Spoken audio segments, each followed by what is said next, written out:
Welcome to the first inaugural episode of the CitrusTV No Pulp Untitled Draft Podcast. Right now, I'm Max Chadwick alongside Tate Sigworth and PJ Clark. Look, it's untitled right now. We're going to send out a tweet a little later on. You guys are going to vote on what our name should be. It's democracy here on this podcast. And guys, we're talking on Skype right now. We can't be in person because of one reason: the coronavirus pandemic, which has infected so many people around the globe. And obviously, it's bigger than sports. But we're going to go from a draft perspective, basically. This draft, guys, has been really messed up in what it's going to look like. And, PJ, I'm going to start with you. I mean, there was some big news that came out yesterday about a virtual draft that we might see.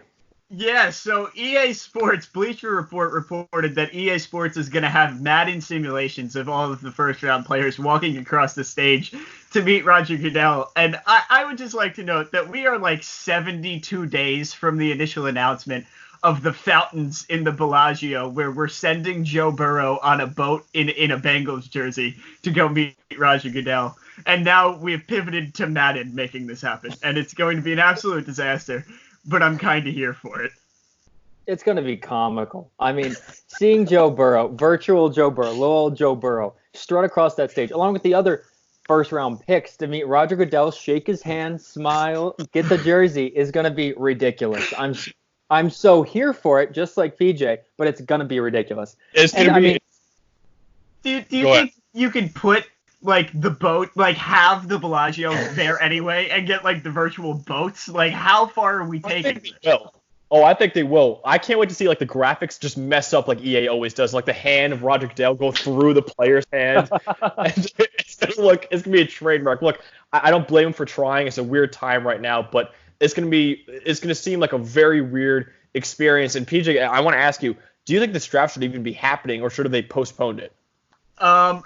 I think it kind of has to happen in order to, if you're operating under the assumption that you're playing in the first week of September, which obviously is incredibly up in the air right now, and I honestly doubt it happens. But if you're operating under the assumption that there's going to be at least somewhat of a normal summer, you have to get these guys into buildings as soon as possible and into mini camps and get them to learn the playbook, especially for such a deep quarterback draft that's presumably going to have 4 or 5 guys in the first round. I think that's why we've seen a little bit in free agency where a lot of guys re-sign knowing the playbook is going to be so valuable with this shortened offseason. Yeah, I mean, PJ is exactly right, but I think you can also make the argument that it should have been postponed. I mean, we're lucky we got the combine in. If we didn't have the combine, I mean, we're sitting in a whole different world right now. But even with the loss of pro days, I mean, I think we shouldn't, discount the value of the pro day in terms of the whole draft process. And not having that, I mean, it's definitely going to affect people's decision making. Not everybody has a fully developed idea of each player that they're, but going to potentially draft and invest in. So I definitely see PJ's point, but I think you can make the argument for postponing the draft. Look, I see both your points. I think that right now, look, as sports fans, us three, we were rejoicing when they announced the draft was still going on after everything has been canceled. Yeah. However, if you're a general manager, you are being screwed right now because you can't interview players. You can't get the medical. I know the Tua thing's a big situation. We'll talk about in a little bit, but you can't get the medicals. You can't interview players. There's so much that they just can't do. And now virtual, basically like we're doing through Skype right now, that's what they're doing. Chase Young, Joe Burrow, they're interviewing with teams like we're doing right now. That is absolutely insane. And look, PJ and Tate, we mentioned it before. So many prospects are being impacted by this. Probably no more, though, than Tua Tagovailoa. Tate, how much of an impact do you think this will be on what people see as maybe QB2, but there's reports now from Matt Miller of Bleacher Report that he's maybe QB3 or QB4 on teams' mock and teams' draft boards? Yeah, I mean, I was just going to say that. There's reports that he's falling to QB3 and QB4, which is absurd. I mean, Tua is a great quarterback. He does throw with his left hand, which I personally have a problem with. I think it's the wrong hand to throw with, but that's his personal decision, okay? But he's a good quarterback. There's no doubt about it. And the question marks around him and not having the pro day to see him work and see how he's recovered from his injury is huge. And I mean, like you said, Max, he might fall down the board come the draft.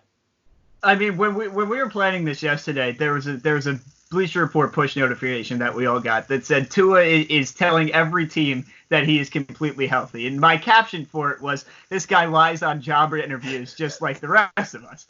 It's like, there is no way that he can say it all he wants. And there was a report that came out today, I forget who tweeted it, that he did have a more recent medical and everything looks fine. But until individual team doctors can make that decision, when you draft a quarterback in the first round, but especially in the top 5, you're putting your job on the line as a general manager. And I don't know if I would want to put my future in the hands of a guy who I haven't personally evaluated. Drafting a franchise quarterback is an investment.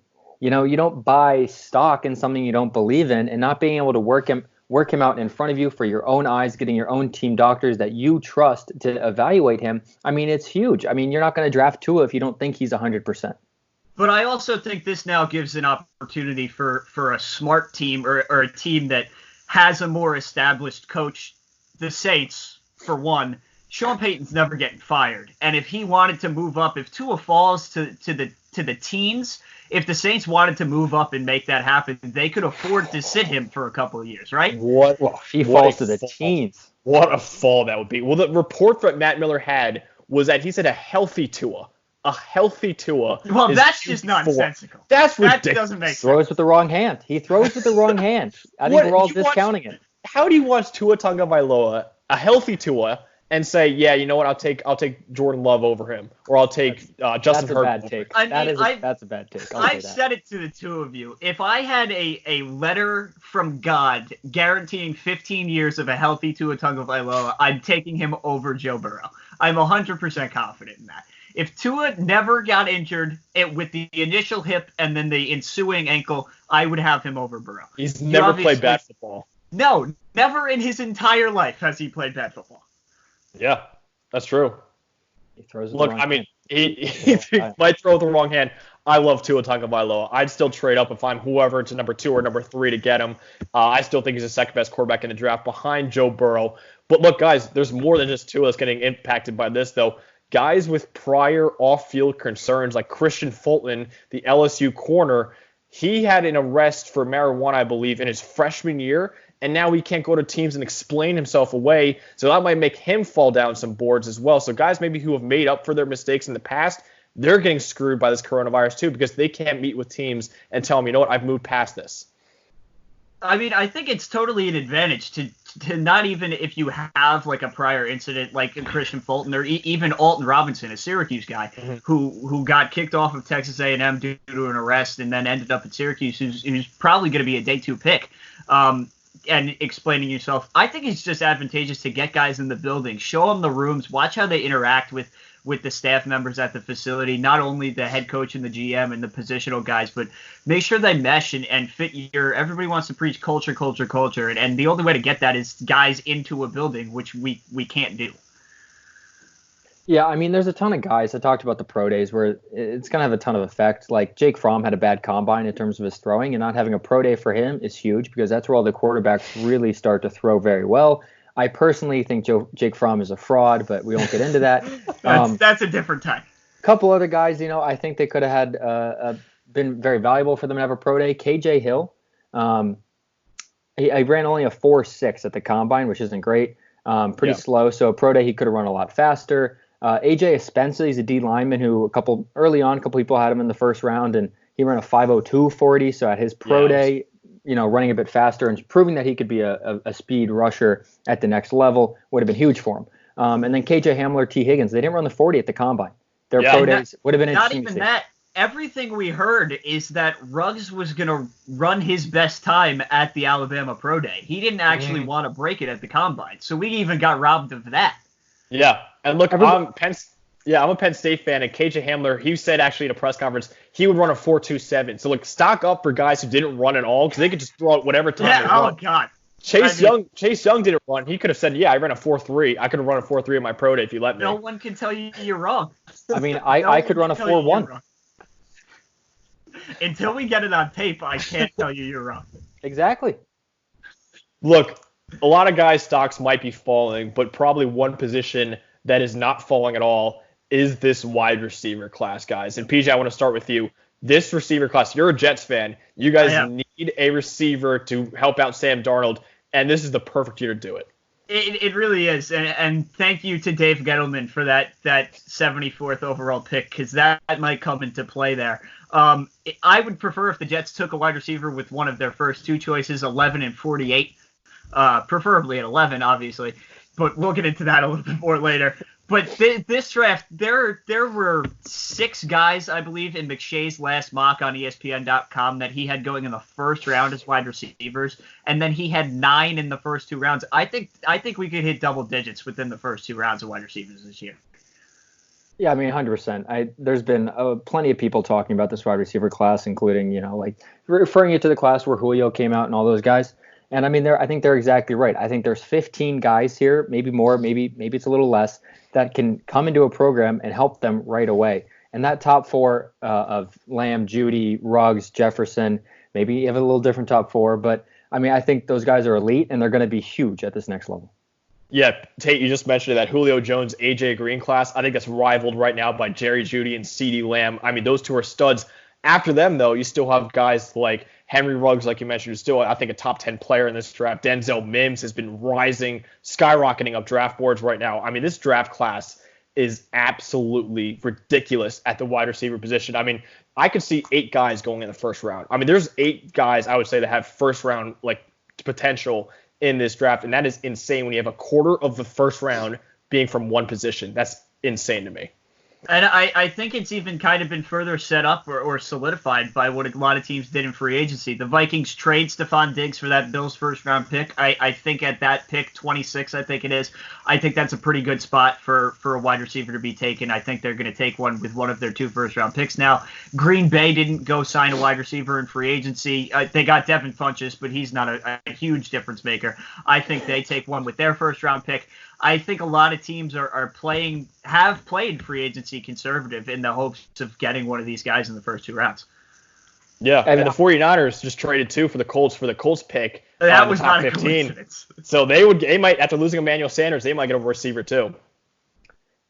I've been seeing mock drafts that have T. Higgins in the second round, and that's absurd. T. Higgins is a very good wide receiver, and if you can get him in the second round, that's a steal. And Tate, I'm glad you brought up T. Higgins, because there's a couple things that happened on social media yesterday that I went today as well that I want to get into.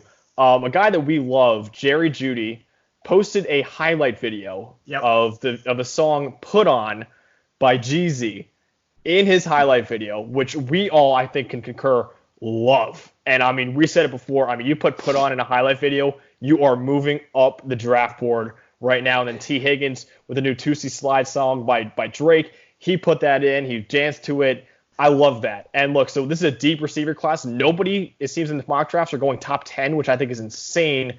But PJ, I mean, I want to start with you for this one with Jeudy, because I know you're going insane.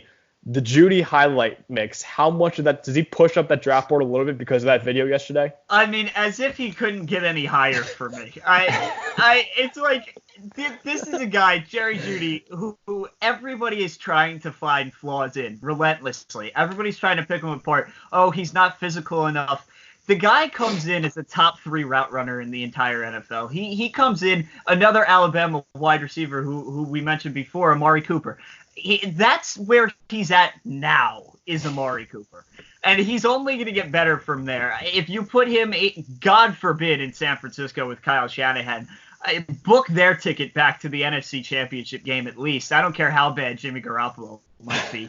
That's a weapon that Kyle Shanahan should not be allowed to have. But the minute you put on by Jeezy in the background of a highlight video, all bets are off. And your ceiling is untapped potential forever. I mean, I don't really have anything else to add to that. I mean, it's gold. Judy's probably not still number 1 for me. I'm CeeDee Lamb guy personally, but okay. I mean, yeah. I mean, he skyrockets. I mean, you get a lot of points for it. And yeah, I mean, we're on the Jerry Jeudy train currently because that's how it is. You got to play the content game. That's what this is about. Like, I mean, after that highlight video, I mean, I was questioning last night, is Jerry Jeudy the greatest receiver named Jerry? I mean, there's a real question now. Between him and Jerry Rice, man, there's a real question. Listen, Andy Dalton, you are still on Cincinnati's roster. Zach Taylor, are you rethinking yourself, 3.5 weeks before the draft? Yeah, is there something to consider? Big question. That's the big question. Okay, so we're gonna do a fun segment here. We're gonna do a top 5 because that song put on kind of inspired this. If you got hired as a social media manager for a top prospect, and say Joe Burrow came up to you guys and said, make me a highlight video that would stand out and make GMs go, yeah, that's our guy. So we're gonna have a top 5 songs to put in those highlight videos. I think the best way to do this, Tate, we're gonna start with you. You're gonna give me your top 5, then I'll give my top 5, and then PJ can give his top 5 of the 5 songs that you would put in a highlight video to get as hype as possible. So Tate, take it away. I got a lot of oldies in here just because, growing up, getting ready for my, 4th grade baseball game or, 6th grade football game. These are the kind of the videos that would have these kind of songs. So number 5, we got Remember the Name by Fort Minor. Oh, that's good. It's I forgot classic. that. Good answer. I dare you to find someone who stands up and say, no, that is a bad hype video song, because it's not. It's just the truth. Number 4, a contemporary choice, my only contemporary choice right now, Going Bad by Drake. Mm-hmm. I don't know how many recent hype videos I've seen that have had this song, and they've all been sick. Okay, and that says something. When the song really makes it, it makes it. It's got to make the list.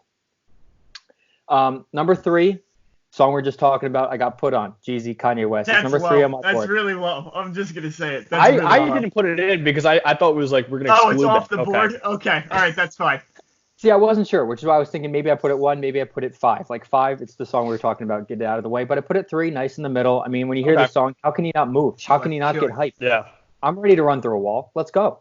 Look, I mean, PJ, excuse me, Tate. PJ, you put that video out with Jacob Kronberg, who's also a CitrusTV sports member, of him golfing to it. And you said, look, he could win a green jacket right now. And after watching it, I'm convinced he could win. You could put on under like bowling highlights, and I'm running through a brick wall. Like I'm just ready. Exactly right. Number 2, I got I'm a Star by Jeremiah. Do you guys know this one? I'm familiar with Jeremiah. I think I've heard it. Okay, it's kind of an obscure one. I just kind of went into the brain and was like, I definitely have seen some way back in the day. Again, like I said, getting ready for my baseball games way back in the day. With this song on it. Song? It could be. It very well could be. I'm sure someone has used it at some point in their life. And then number 1, it comes from a certain video that I used to watch. It was published August 2007. I want you all to get in the mindset for it, okay? Okay. It was titled The Next Reggie Bush. High claim. The song was Make It Rain by Fat Joe. Fat Joe is a good hype that video is pretty good. I want you all to go home after you listen to this podcast. Go to YouTube, look up Next Reggie Bush. It should be the first video. Watch it. I mean, you're ready to go. This kid is sick. He's a nobody. He didn't become anything. He definitely was not the next Reggie Bush. But the video he made in August 2007 was sick. It's like a David Tyree video just after the Giants Super Bowl, and they're like, oh, this guy is it, man. I'm telling you. Exactly. All right, Tate, that was a good list. I'm going to give my list right now. I had one honorable mention just because I think we have to mention it. Not really a hype song, but at this time of the year, usually we're getting used to hearing this by now. And unfortunately, because of this pandemic, we're not. It's One Shining Moment by David Barrett and Luther Vandross. In that montage, man, at the end, it's the only, you can only use it for that montage. Nothing else you can use it for. But you use it then, I'm in tears almost every time. I mean, how can you not get emotional? Yeah. It's a beautiful time of the year, and it's a beautiful song. So, Tate, I actually have a Jeremiah song for my number 5. It's My Time by Fabulous featuring Jeremiah. That song is fantastic. I was listening to it today. I was gonna work out. I was about to work out and not eat fast food after I listened to that song. I mean, I decided against it afterwards, but I was very close because of that song. That's why it's number 5. It wasn't convincing enough. This one might be, though. It's called I'm On One by DJ Khaled featuring Drake, Rick Ross, and Lil Wayne. Yeah, that'll work. That's a hype song. Any highlight video, put it in there, and you could go from a 7th round guy to a 1st round in my book immediately. I'm like, all right, this guy's some wheels. Number 3. So this one you can only use for certain players. My 3 and 2 you can only use for certain players. 3 is for New York players. It's Empire State of Mind by Jay-Z and Alicia Keys. I've seen some New York highlight videos before with this song in it, and it gets me New York, really hyped. noted football hotbed, New York State. Exactly. Yeah. Put this under Sam Darnold, man, and he looks like the best quarterback in the league to me. He already does. Continue. Number 2, also Tate, this is more for you. It's Coming Home by Diddy and Skylar Grey, only because I watched a LeBron highlights montage. Max did his research. Oh, I just remember it. When he announced he was going back to Cleveland, Sure. someone put this underneath a highlights montage, and I was like, oh my God, when is opening day? I need to buy tickets. That was awesome. So that's my number 2. And number 1 is this song that my girlfriend, Weird Bragg, hates this song. And I think it's hype as... Oh boy, this could go so many places. Have you guys seen the new Spider-Man movie? Not the animated one. Spider-Man... Into the Spider-Verse. Into the Spider-Verse, yeah. It's called What's Up Danger. Yes, great song. Fantastic. Have you guys heard that? When he's like jumping off the building? Hold on. If I can unblur my background, I have it right here. Look at that. How's that for continuation? Dude, that song is maybe everyone says it's a horrible song, but it is so hype, man. That might have made that Spider-Man movie might have been my favorite Spider-Man movie just because of that song. So What's Up Danger by Blackway and Black Caviar. Okay, Max did a great job. I do have to say, Max clearly did his research. I had Going Bad on my list. I had Put On obviously on my list, and I had Going Bad on my list. So I had what was the other one? Oh, Fort Minor. Remember the Name. Which I don't understand when society decided that Remember the Name by Fort Minor.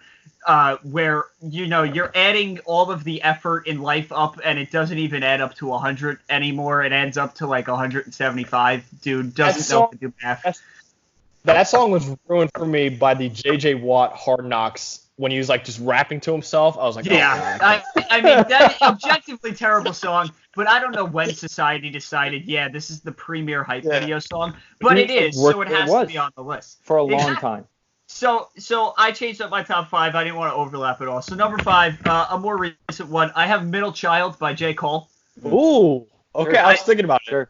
I think the horns are big. You can set the beat early with that. Yep. Number 4, an oldie but a goodie, Hypnotized by the notorious B.I.G. Biggie Smalls. Conor McGregor. I mean, you're going with it at that point. Number 3, one that we have used. Tate has made a hype video with this very song, Rico by Drew. Oh, how did I forget? A true classic that could not be forgotten. Number 2, shout out to the Jets, used this in a hype video this year, Pump It Up by Joe Budden. And then number 1, I'm surprised neither of you had this on your list, All of the Lights by Kanye West. I mean, what are we even doing here? That is bad. That is bad. That's on us. That's on us. All the lights you can do the whole flashing lights, the little blinking, all the colors. You can do big hits, mash it up with the beat. It just works out so perfectly. Honestly, I like all of our lists. I think what we could do is tweet out all of our lists and have everyone vote on which one was the best. Because there are some songs. More democracy. We're a democracy podcast. So Tate had some songs I like. PG had some songs I liked. Obviously, I had some songs that I liked too. This could be very, very interesting. So look, thank you guys for listening. This is the first ever Untitled podcast. We're going to title it, I promise, for the next one. But it's a lot of fun. We only have 3 weeks until draft day, which is going to be so much fun. Hopefully we can do a live show during the draft. Who knows? Maybe our live show is better than the actual draft, the way this is looking right now. If you'd like to see a live show during the draft, obviously the 3 of us would love to see it, but go tell our fearless leader, Will Shea, to make that happen for us, however he's going to. He's the one we need to convince. This is unreal that he even allowed us to do this in the first place. Very, very grateful. Don't get us wrong. CitrusTV mug right here, so hopefully it's company man. He's a company man. Look, guys, thank you so much. Hopefully we put out a new episode very soon of this Untitled CitrusTV draft podcast with Tate, myself, and PJ. Thank you guys so much for listening. We'll have another one very soon for you.